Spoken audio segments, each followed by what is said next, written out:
Okay, if this has found you on November 16th, then this is your reading. This is what you're meant to hear. And I just feel this strong pull to talk about love. I think a lot of us are struggling in the love department. A lot of you guys reach out to me asking about love. So I just want to do a collective that talks about this. I think you really need to hear something. We're going to get straight into the message. So take a deep breath in, a deep breath out. I also have my love cards that I'm going to pull to really enhance the message. Okay.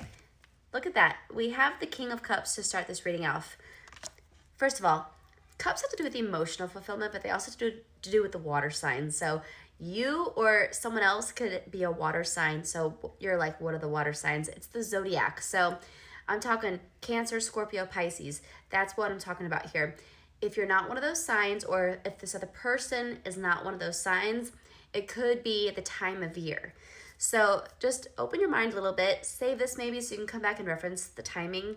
But with the King of Cups, it makes me feel like there's someone already on your mind, because the King, there's a lot of energy in the King, right? It doesn't feel new to me. It feels like this is solid. This is someone who you kind of have your eye on. But I feel like it's more than just their looks. It's more of like an emotional connection, because with that cup energy, this is someone who you feel very connected to emotionally. And you're wondering, like, what's going on with them? Are they going to be in my life? Because obviously you're listening to this, so things aren't the best, right? We have the Nine of Wands, and then we have the World in the reverse. So this makes me feel like they're being very closed off right now. They're not talking to you. They're not being open. And I feel like it's a stark contrast to how things used to be. I feel like they used to be very open. And with the World being in the reverse, it makes me feel like you used to know that they were end game, but now you're not sure. Because the World, that's the last card of the Fool's journey. So technically when that comes out, that should be like end game, like the culmination of everything. We've learned so much, but it's in the reverse. So it's telling me that you're not sure.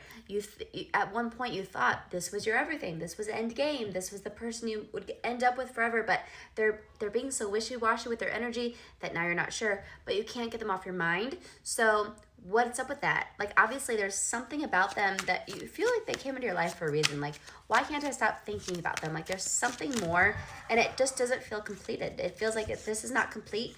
There's something else that needs to be had here. I have a card here. It says, oh my gosh, you guys, it says, we will be together forever.